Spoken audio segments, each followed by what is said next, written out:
Okay, welcome back. All right, so we just finished talking mostly about properties of static fluids, and for the special case of incompressible fluids. So mostly when we say incompressible fluids, we're usually referring to liquids.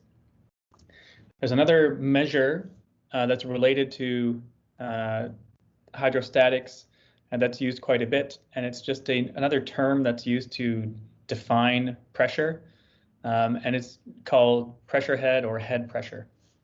This is very common when we want to measure the pressure in something like a pipe flow. So if we look at the diagram here, imagine that we have an enclosed pipe. So this is enclosed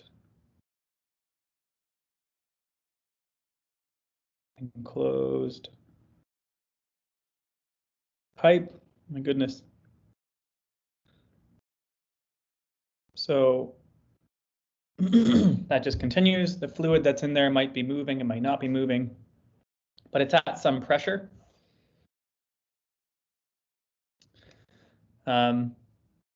And specifically, we would care about the pressure maybe right at the point where we have some opening, and that opening is going to allow a column of that fluid that's under pressure to rise up, and eventually it'll come into equilibrium. The weight of the fluid due to gravity pulling down will be equal to the force of the pressure, or force due to the pressure pushing that fluid column up. And this is open to the atmosphere. So if we use our equation from before, we can write right up here, I'll write it again. Our pressure is equal to our atmospheric pressure minus gamma times Z minus Z in our atmosphere. So this quantity here, because we have a liquid, would just be minus H. So we can rewrite this as P is equal to pressure at the atmosphere plus gamma times H. So when we refer to head pressure, we're referring to, or pressure head, we're referring to this value of H right here. And this whole term is actually our gauge pressure. Maybe I saw a note, let's write gauge how I'm more comfortable writing it. Gauge pressure. So we can say gauge pressure is equal to gamma H, and then our actual head pressure, H, is the height of that liquid column. And that would be equal to, if we rearrange this, equal to our pressure, or our gauge pressure, divided by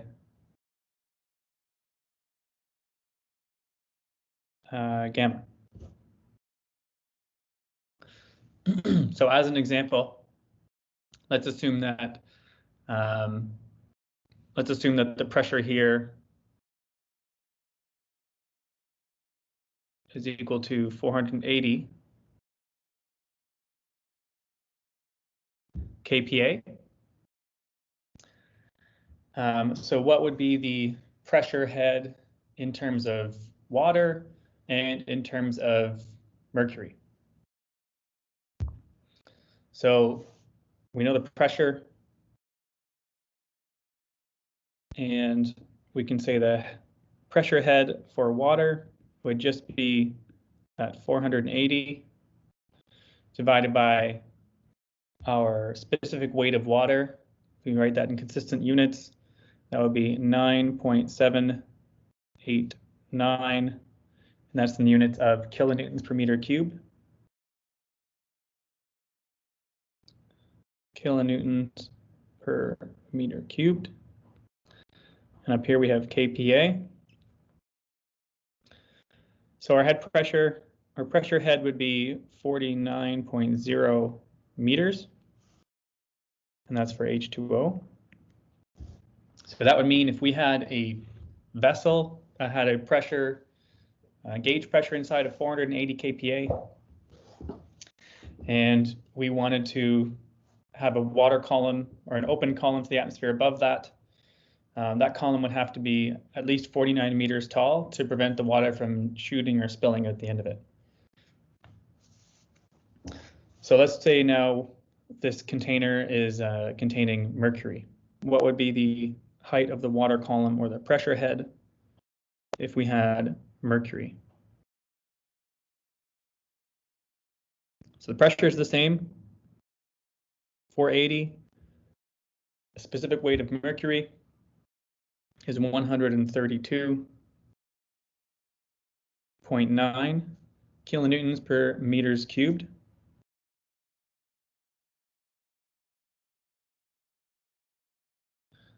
So kPa at the top, and if we solve this, we would get 3.6 meters.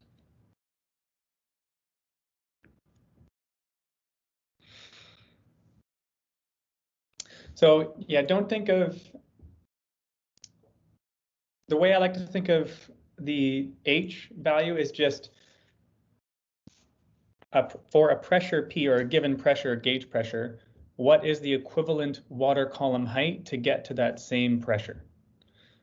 So the other way you can think of it is, if something has a gauge pressure of 480 kPa, to think of what the pressure is, that would be the same pressure you would experience as if you were 49 meters below the surface of, or you swam down 49 meters into the depth of a freshwater lake. Or if you were 3.6 meters deep in a lake of mercury. I wouldn't recommend doing that, but basically it is the pressure generated by a column of fluid. And we use this typically with mercury because it is so heavy. We don't need such a high water column to get very simple and rudimentary measurements for the gauge pressure of some vessel.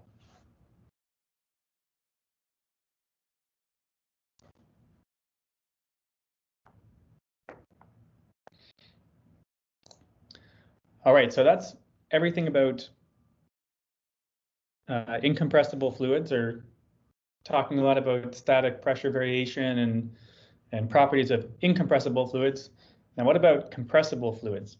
So compressible fluids, typically we're dealing with gases, and not just gases over a small range of distances, but usually over quite a large range of distances. If we have a small change in elevation, even the atmosphere can be more or less thought of as statically incompressible. But if we're looking at very high altitudes, for example, or large changes in elevation, we can't think of the air in the atmosphere as incompressible anymore, because the pressure variation is actually changing the density of the fluid. So if we go back to our original equation for the change in pressure as a function of Z, we wrote that P2 minus P1 is equal to the negative integral from 1 to 2 of gamma dz. So for an incompressible fluid, for a compressible fluid,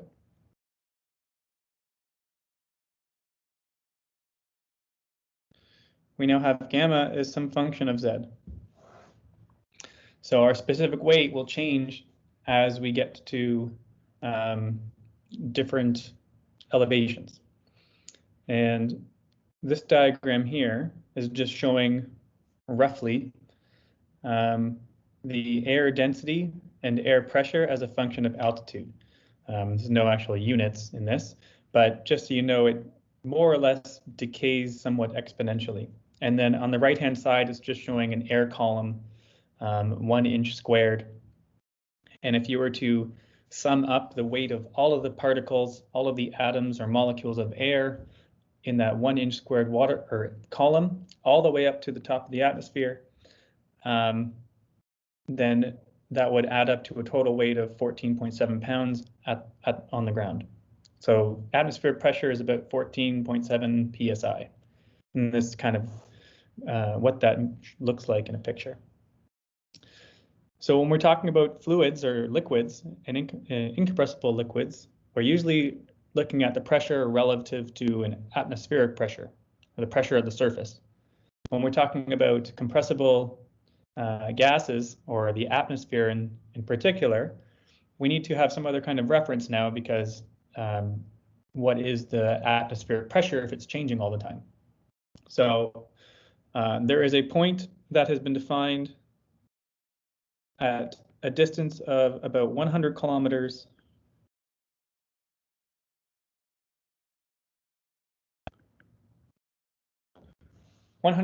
in elevation, and this is called the Kármán line.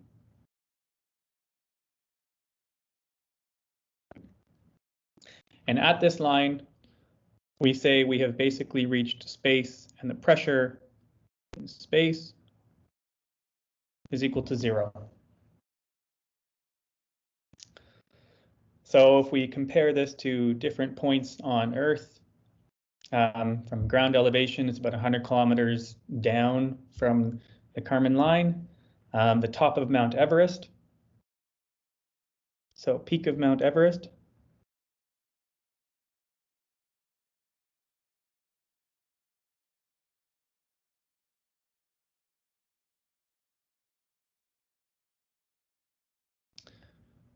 I'm not going to pretend to be an artist or what this looks like, but to the Kármán line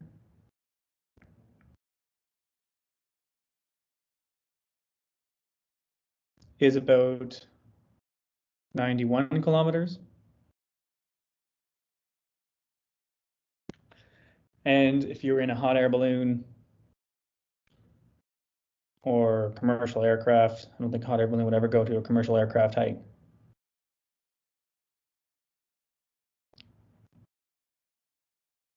The highest we might travel for a flight would be maybe around 79 kilometers away.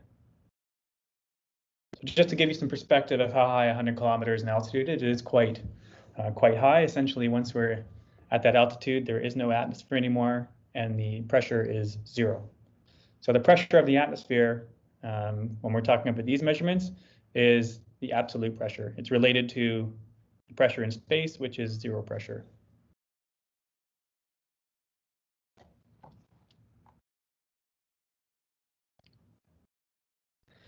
So if we were to write this, and we wanted to find an expression for our pressure change as a function of z, we start from our equation dP is equal to negative gamma dz. And we know that gamma is equal to our density times gravity. So our density and our gravity are ideally both changing. And if we think of our ideal gas law,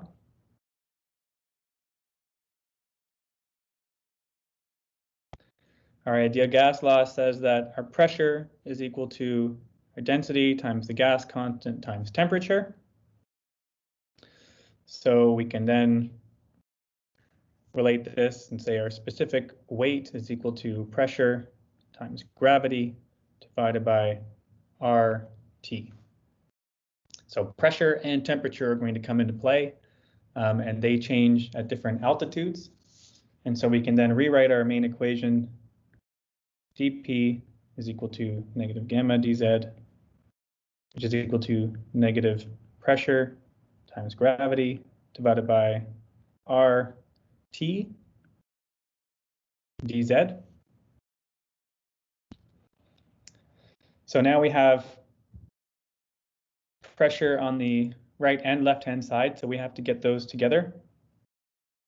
So we have to rearrange this dP over P is equal to negative G over RT times dz.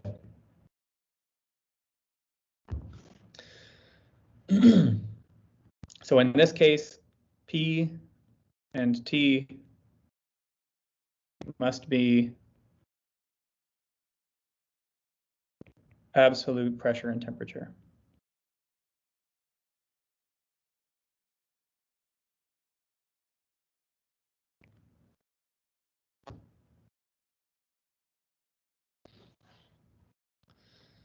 So if we want to integrate this, we need to know the gravitational acceleration due to gravity as a function of z. We need to know temperature as a function of z.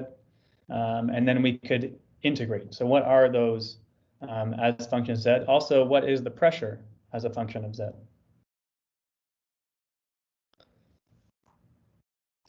So if we look at something called the US standard atmosphere, this is recognized as a standard for determining properties of the atmosphere at various altitudes.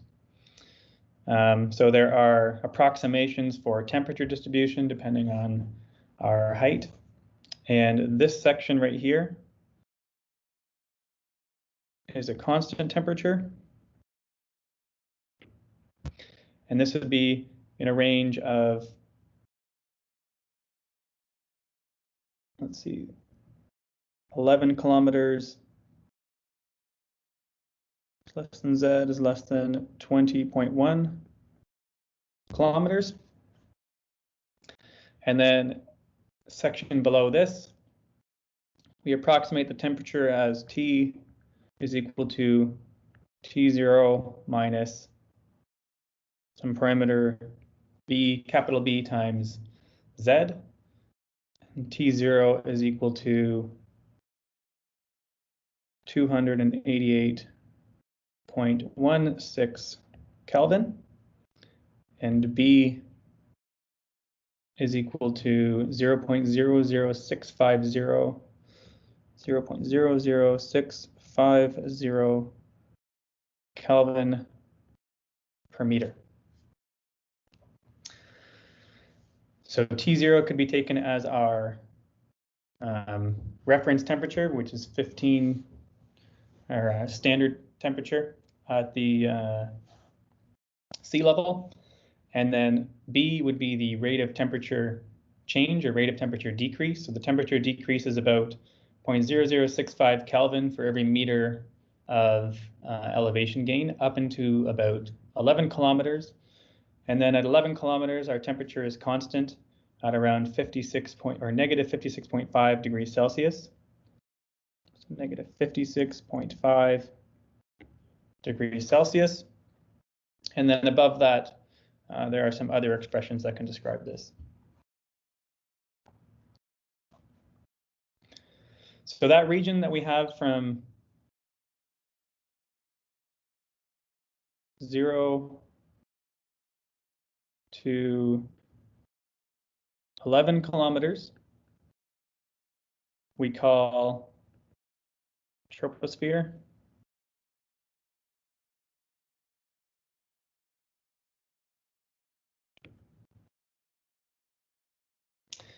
And if we wanted to find an equation for the pressure change, we can use the equation above. So expression for the pressure change, dP over P is equal to negative G over RT dz. So if we want to integrate and substitute in our equation for temperature, we would basically move this negative outside of the integral, integrate on this side from Z0 to some elevation Z, and we integrate on the left side from P0, which is the pressure at elevation Z0, to some pressure P.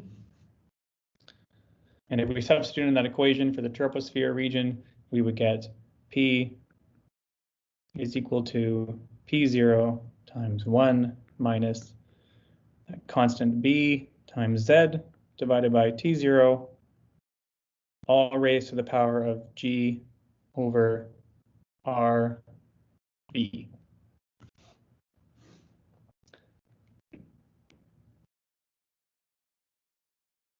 And for air, for our atmosphere, G over RB is approximately equal to 5.26.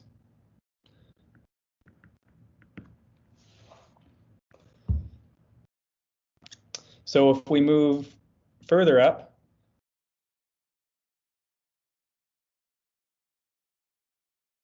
from 11 kilometers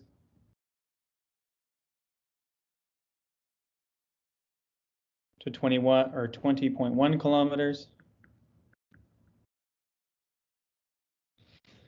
This region is what we would call isothermal. Just means that the temperature is constant.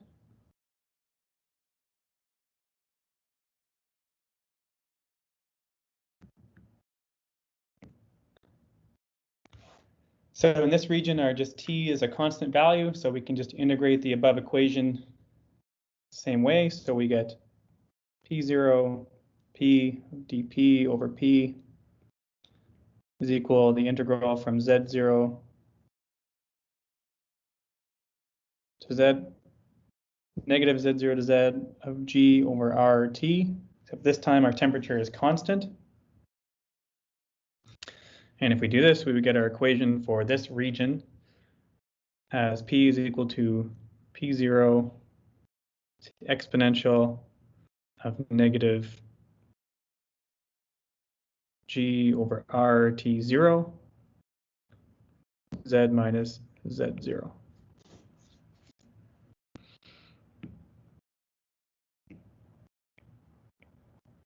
Whoa.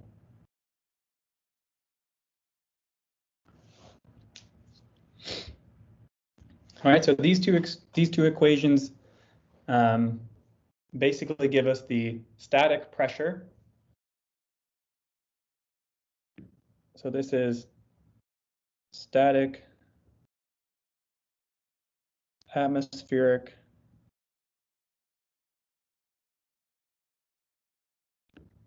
pressure. So in the first equation, RB, capital R is the gas constant, and B is that constant from this chart up here. So B is just this slope. And if we go back even further, R is our gas constant. So let's write gas constant.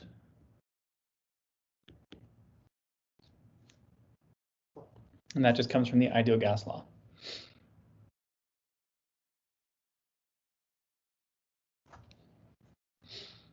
Okay, so these are our two equations for different regions in the atmosphere. These are the two main ones where most things happen, where we care about. So let's do another example. If sea level pressure is 101.350 kPa, compute the standard pressure at an altitude of 5,000 meters using A, the exact formula, and B, an isothermal assumption at standard sea level temperature of 15 degrees C. Is the isothermal approximation adequate? So question's basically asking us, use the exact formula. So use this formula up here. Let's call this exact. And then, as we just stated for this one, this equation is the isothermal approximation. And the question is saying with reference to sea level. So Z0 and P0 would be our elevation and pressure at ground level or sea level. So let's do A. If we do our equation with the values for values given in the question, we have pressure is equal to PA times 1 minus BZ over T0, 1 minus B. So B was 0.00650 Kelvin per meter times Z. So we're going up 5,000 meters, so positive 5,000 meters.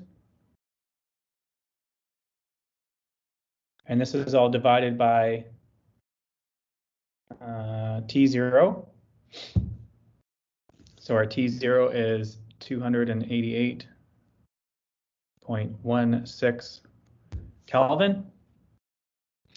And for air, we said this exponent is approximately equal to 5.26. And our PA it says is equal to 101.350 kPa. So what are the units of this big guy right here?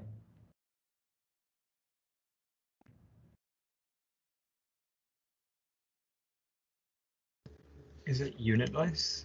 Correct. Good. So it's just going to be some factor that we're going to multiply with our atmospheric pressure at sea level, and that will give us our pressure at the altitude of 5,000 meters. And if we do that, we should get a pressure of approximately 54.000 kPa.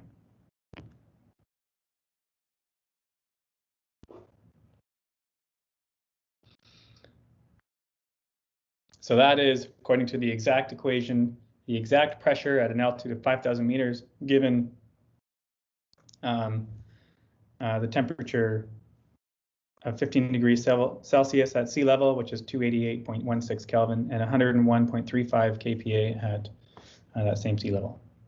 So now it's asking us calculate this pressure at this elevation, assuming an isothermal equation. So assuming the temperature actually doesn't change. So if the temperature doesn't change, then we can write our equation as PA times e to the power of negative 9.807 meters per second squared. That's the acceleration due to gravity, so that's negative g times z, so 5,000 meters, divided by r times T0, the gas constant.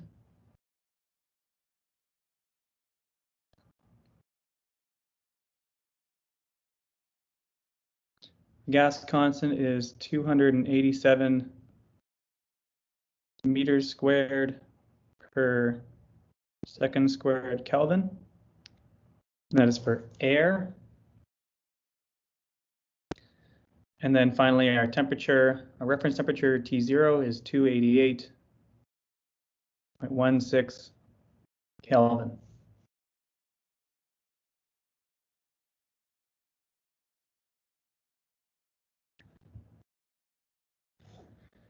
So when we do this, this simplifies to 1.1.350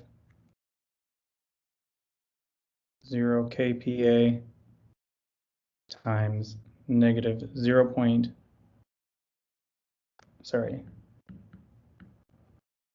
e to the negative 0.5929, roughly, which is about 56.000 kPa. So is this a good approximation, or is this adequate?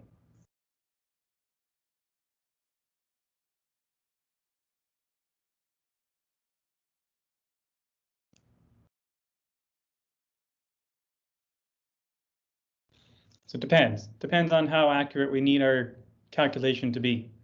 If we're okay with about 4% error at this elevation, if we're okay with that error, then maybe this is adequate.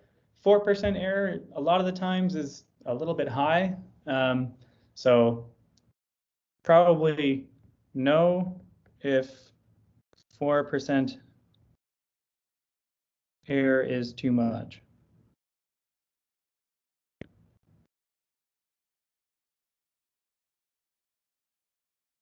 So again, depends on the application, but 4% error seems probably a bit high for most applications.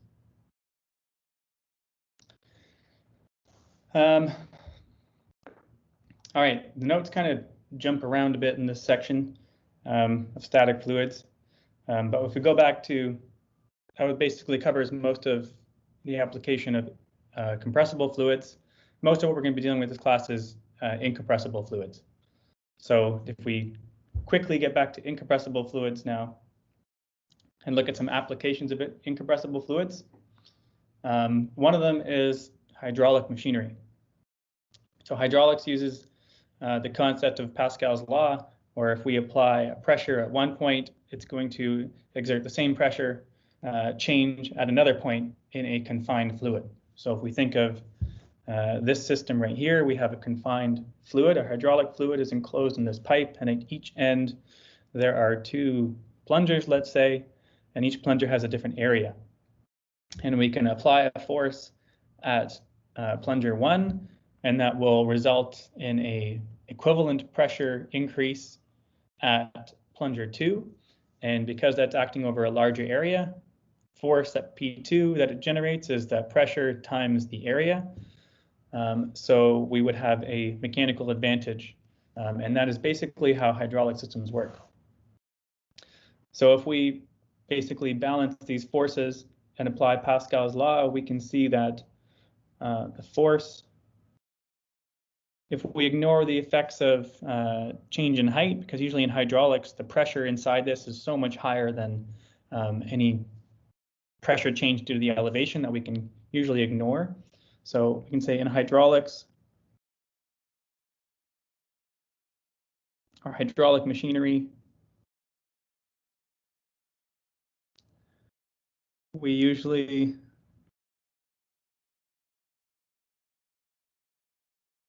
ignore the effect of gamma H. So we don't really care about the Z difference in hydraulics, just because usually the pressure inside the fluid is so much higher than the pressure generated from a slight change in elevation. So if that's the case, we can say that the pressure at point 1 has to equal the pressure at point 2. So pressure at 1 is equal to pressure at 2. And we can define pressure from the applied force as F1 over A1. And this must be equal to F2 over A2.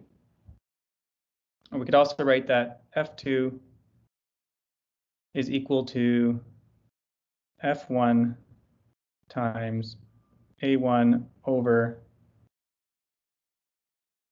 A2. No, that's backwards.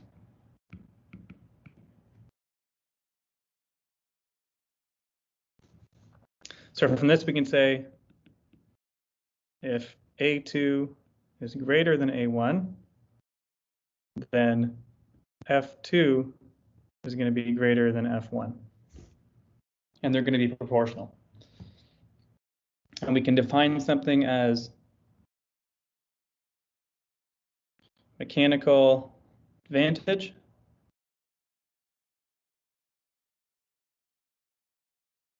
And this is equal to F2 over F1.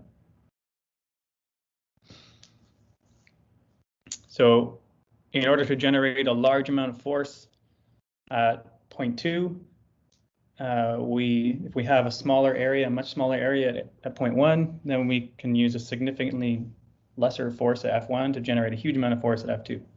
And then if we apply things like levers to that, then we can even increase that mechanical advantage even more. So here's an application. I don't know if you've ever watched Gold Rush or any show where they have excavating equipment. That's a great example of the power of hydraulics. The pressure of some hydraulic fluid that's enclosed in a system, and applying levers to that as well, you can create massive increases in strength or force of a mechanical system. So maybe this is a bit of a homework problem that you can try and solve on your own.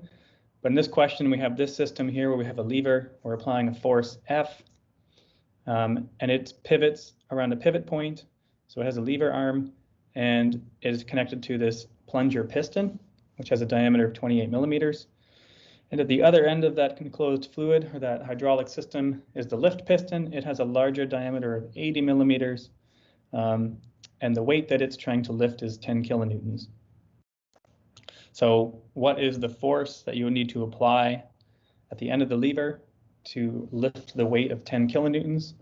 And what is the mechanical advantage of the hydraulic jack? So see if you can solve this on your own. And I got the answer down for you for the mechanical advantage. It's about 74 to 1. So for a force F on this lever arm, you can lift a weight that's 74 times greater.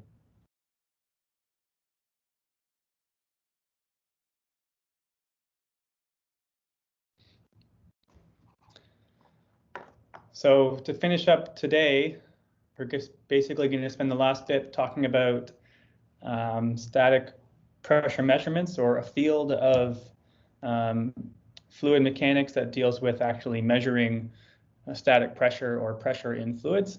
And this is called manometry. So this is not to be confused with gauge pressure. This diagram I know looks very similar. The difference between the diagram we had with gauge pressure is when we're looking at, or head pressure rather, when we're looking at pressure head, this column would be open at the top. So when we're looking at manometry, this column is closed at the top, and it's actually a vacuum, and it's just filled with whatever vapor is the vapor pressure of the liquid inside. And a lot of times, mercury is a common fluid to be used for this because it has such a low vapor pressure that we can approximate the pressure inside this top region to be 0.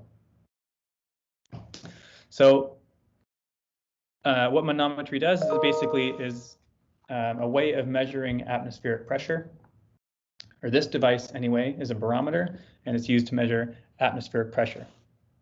So how it would work is if we start with our equations again for the pressure variation with respect to change in height.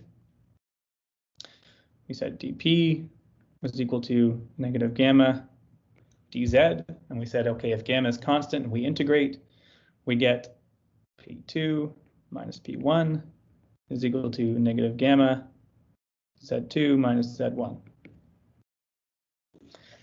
So we have a liquid, it's incompressible. So if we choose P2 and P1 such that P2 is the pressure that is open to the atmosphere, and P1 is the region over here, which is essentially a vacuum, it's equal to 0. The difference Z2 minus Z1 is going to equal that negative height. So we essentially get P2, which is equal to the atmospheric pressure, would be equal to gamma times H. So again, this is not to be confused with gauge pressure. And the main reason is, in this case, we're assuming that this P1 value is equal to 0.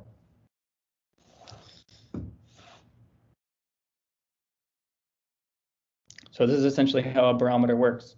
You would have a column that would be completely filled with a liquid, let's say mercury.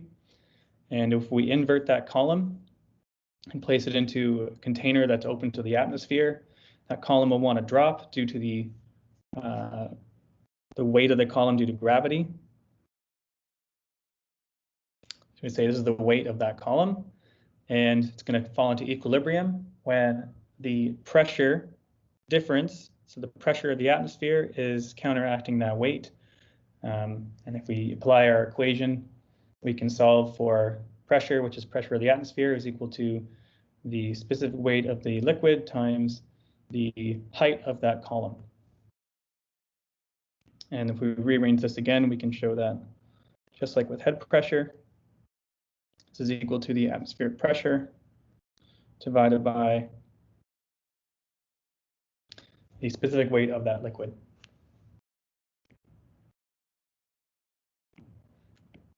So this would be for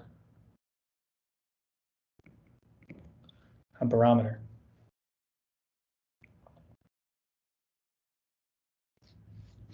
So what if we have different types of liquids? What if we're going through a graded fluid? Maybe you have water sitting on top of, or oil sitting on top of water, which is on top of glycerin, which is on top of mercury. So as we go through, these liquids maybe separate, and they have different densities, so they'll stick together, and one will float on the other, on the other, on the other.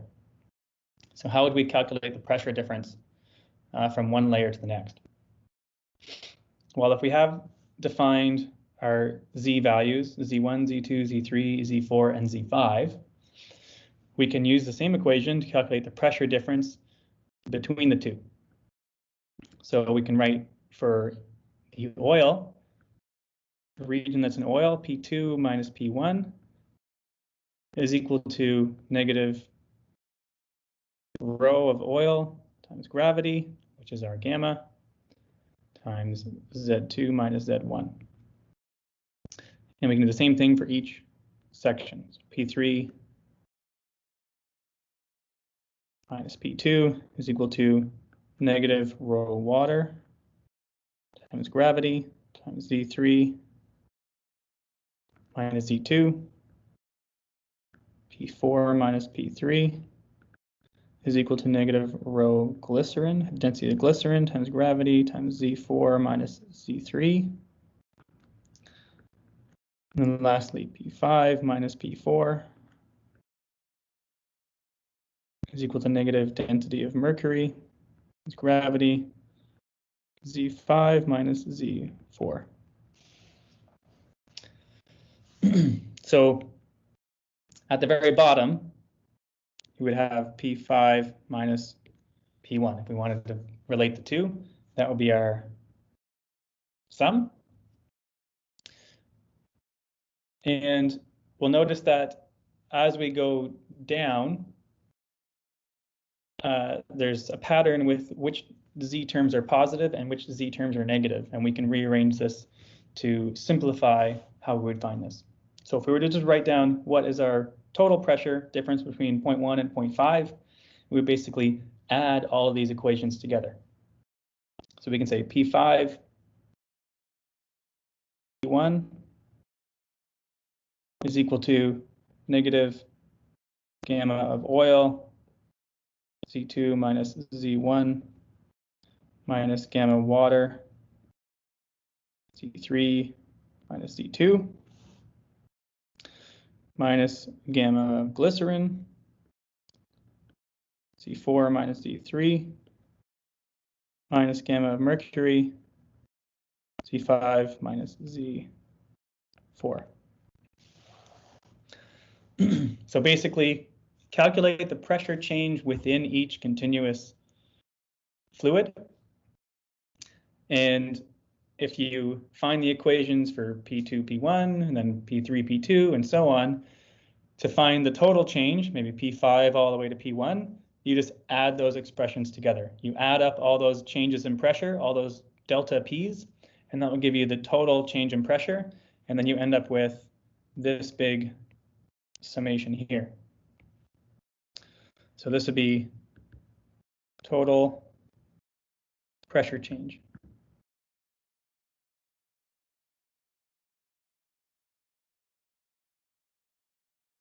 P5 minus P1. So let's rearrange this and we can find a bit of a simpler way of looking at this. So we have the same problem. I'm not going to rewrite those equations again. We have P2 minus P1, P3 minus P2, and so on. So we can write a general form if we keep track of where the negative signs are. So the negative signs are always in front of the second term. And the first term in each of these expressions is always positive. So we can say, let's look at this, Z1, Z2, Z3, Z4 here are negative. And these terms are positive. So if we collect all those terms, we can write this as Pn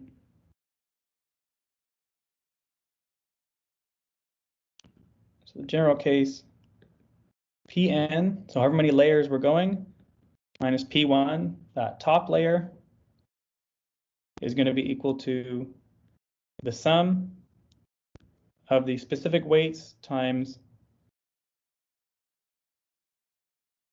the absolute change in elevation going down minus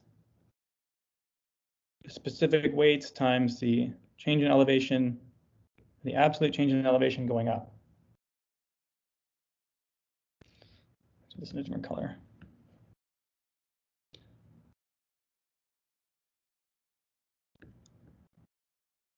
Going down and going up. So this can be a bit of a simplification. So let's apply this to an example. So this type of manometer is called an open manometer, and that's just because it's measuring the pressure at some location A, where you care about, and it's just open to the atmosphere. And how it measures that pressure is there is a fluid, a liquid that's sitting in this U section, and if the pressure in A is greater than the atmospheric pressure, it's going to push that column up until it creates a column with height Z2 minus Z1, and that will give us indication of the pressure if we can measure that change in or that movement of that fluid. So if we wanted to find PA, pressure at location A,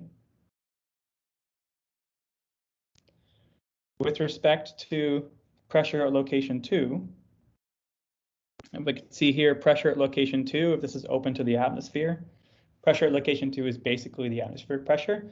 So this would be our gauge pressure.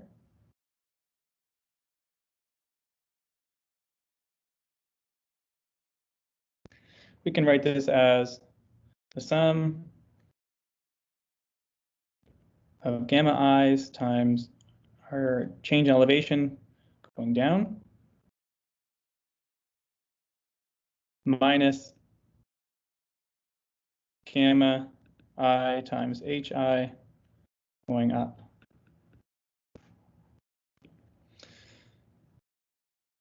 So our first term would be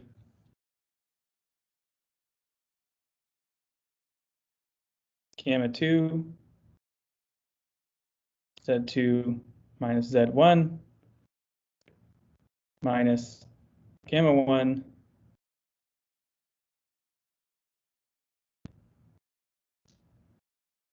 ZA minus Z1.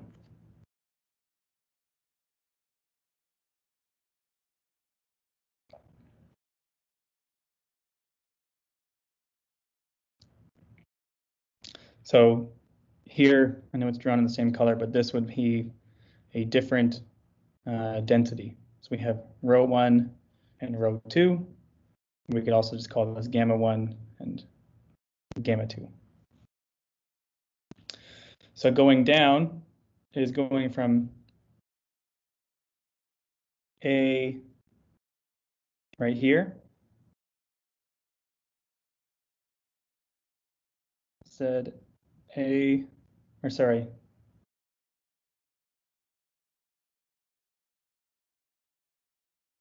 going up, this distance here is ZA minus Z1.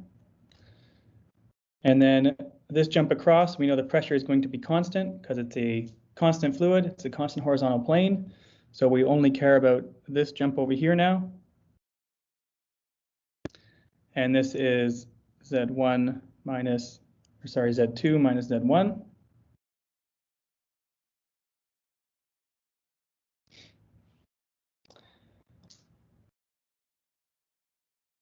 And if we do this, we end up with basically this expression for our pressure change if we have a different fluid.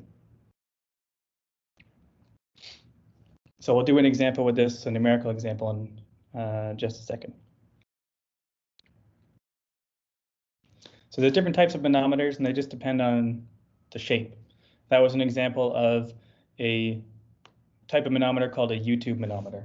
So a U-tube manometer is essentially you have an enclosed container where you want to measure the pressure of some fluid, and it has a U shape, and in that U it holds some liquid.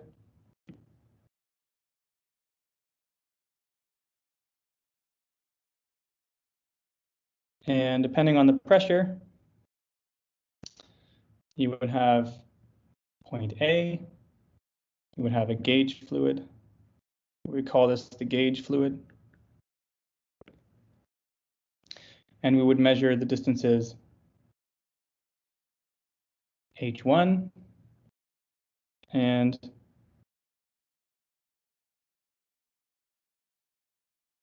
H2.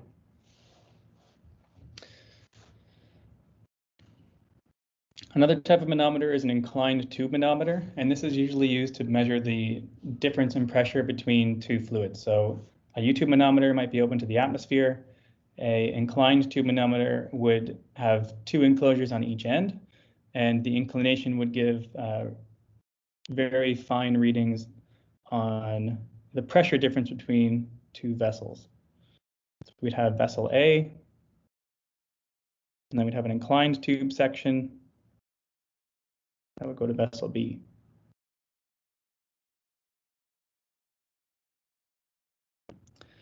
And then in here we have some fluid.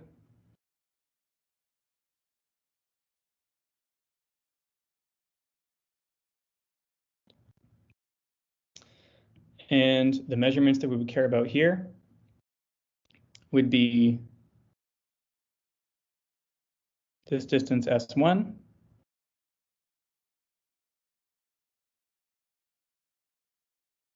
maybe I should draw this a little bit further down to make it a little more clear. Let's say our fluid goes up to here. So we would have this distance here, S2.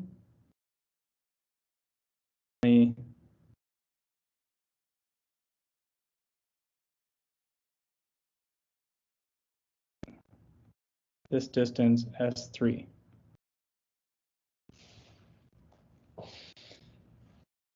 And this is essentially measuring the difference in pressure between point A and B. And we can apply the same rule for calculating the pressure difference between those two. There's another kind of manometer called a differential manometer. And this manometer is typically used for measuring pressure differences across some sort of flow device. So maybe we have a valve or a change in cross section or a bend or some other measurement device, and we want to know its effect on flow. We can calculate the change in static pressure of that flow using a differential manometer. So we might have pipe, and maybe there's some flow device. And we want to measure the pressure difference across that flow device. We can use very similar to a U-tube manometer, but we might have a fluid, and that fluid is going to shift depending on the change in pressure. And what we would be measuring is essentially this change in height.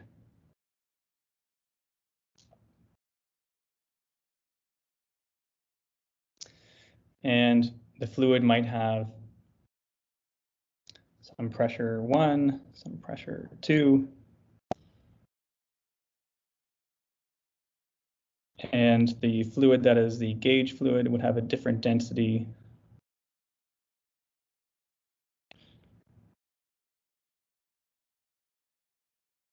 So the row of the gauge fluid would be a different density than the density of flow. the flow fluid. Could be air, could be water, could be something else. And we want to make sure that because it's open to those things, they don't mix. But this is a third kind of flow device. So let's do an example now with a differential manometer. So like we just said, classical use of a manometer is when two U-tube legs are of equal length and the measurement involves a pressure difference across two horizontal points. So the typical application is to measure pressure across some sort of flow device. Example is a valve. So derive the formula for the pressure difference PA minus PB in terms of the system parameters P1, P2, L, and H. P1 and P2 are the pressures at point 1 and pressure at point 2. I guess we can call this should be labeled point 1, and this should be labeled point 2. And H is the difference in height of the two sides of the manometer, and L is the distance from the tallest part of the manometer to the fluid flow column, or the fluid flow. So how could we solve this?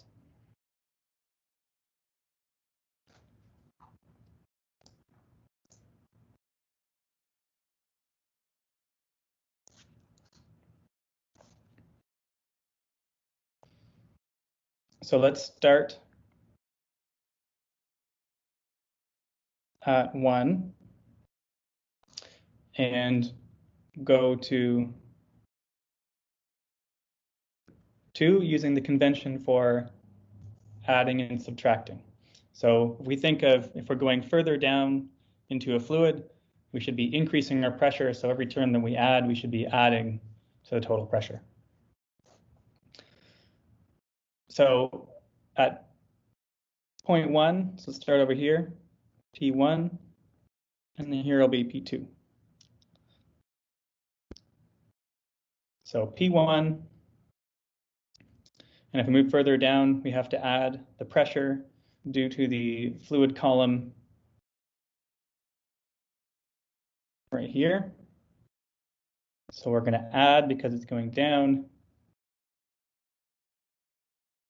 density rho 1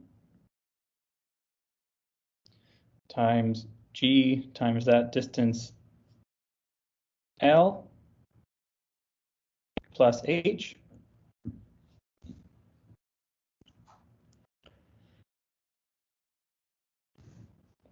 And if we go straight across to the other point, or the other side, that's going to be the same pressure.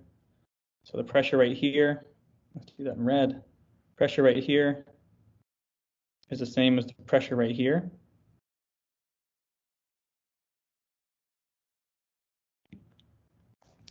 So then from here, we're going to be going up. So we'll have a negative sign. So let's account for this section of fluid. So that's going to be minus, the 1, rho 1. So minus, we're in fluid 2 now, so it has density rho 2 times gravity, and times that distance is H. And then lastly, minus, to our last section in yellow, where it's not too hard to see, would be equal to minus rho 1 again, same density, times gravity, times L. And this should equal P2. So if we simplify this and we get P2 minus P1, find the pressure difference, the pressure drop, P2 minus P1, and we collect those terms, all we should be left with is rho 2 minus rho 1 times gravity times that distance H. So the distance down from that fluid flow doesn't actually matter. So this would be the pressure distance or pressure difference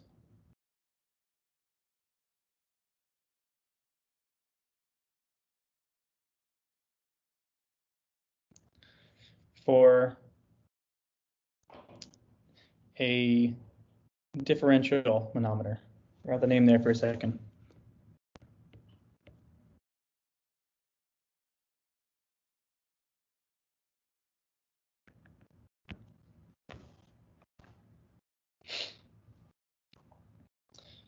So all we need to know is the density of the fluid that we're measuring, the density of the gauge fluid, and the differences in height of the two sides of that manometer, and we can calculate the actual pressure drop.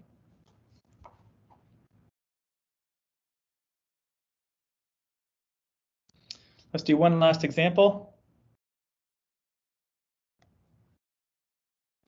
So in this example, we have a U-tube manometer that's connected to a water flow. So not connected to the atmosphere, it's connected to some other fluid flow. And pressure gauge B is to measure the pressure at a point A in water flow. If the pressure at B is 87 kPa, estimate the pressure at A in kPa. Assume all fluids are at 20 degrees C. So we have our dimensions. We know what the flow looks like. We can just first write down some properties. So let's assume if it's 20 degrees C, we can say our specific weight of water is equal to 9790 newtons per meter cubed.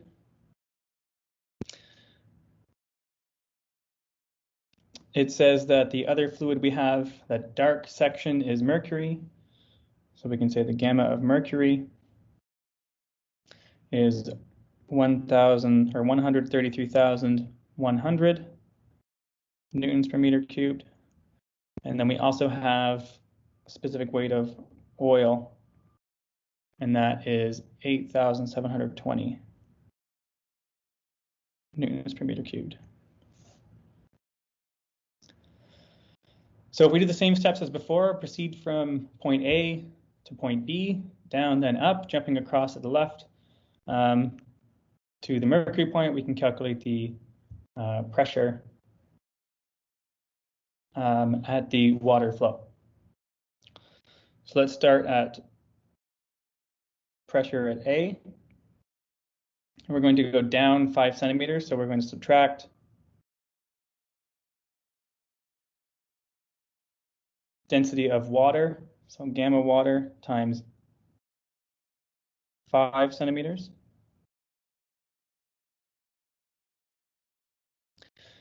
And then we have the same pressure going across to this point over here. So we need to know the elevation here. What is that elevation? Should be equal to 7 centimeters.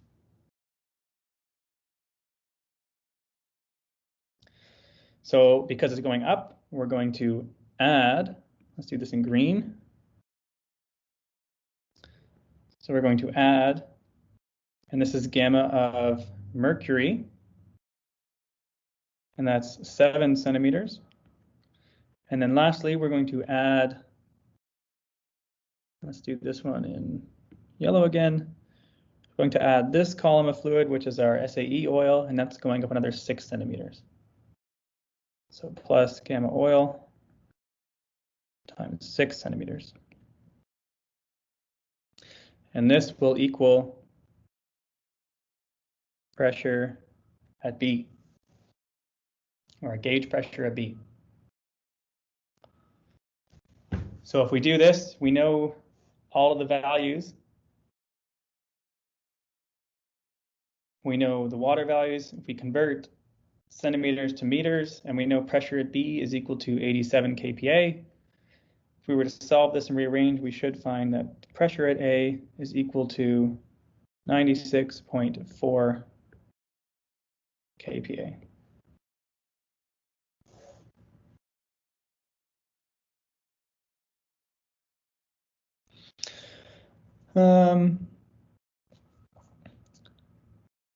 How come it's not 5 centimeters?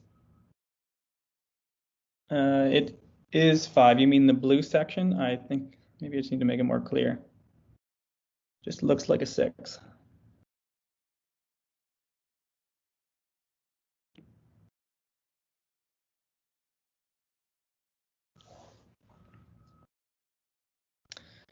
in the green section. So in the green section,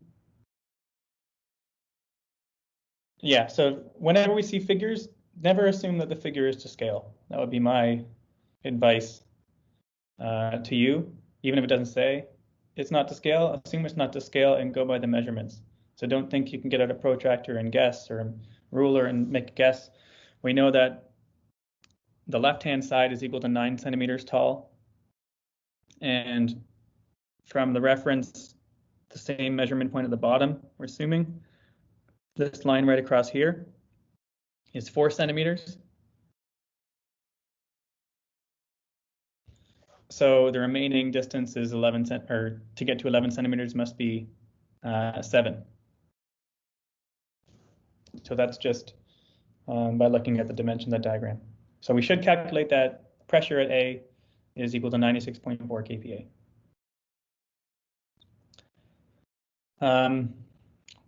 It's almost the end of the lecture, and I was hoping maybe we could get started a bit on the next section before next class, but that's okay. We'll work on the next class. So I like to end my lectures. I didn't do it the first one, but I'd like to end them with some kind of quote. And this is one I'll try to pick quotes that are from scientists that did work in the field that we're learning. So Blaise Pascal, as we saw today, Pascal's law. One of his quotes is, "Kind words do not cost much, yet they accomplish much."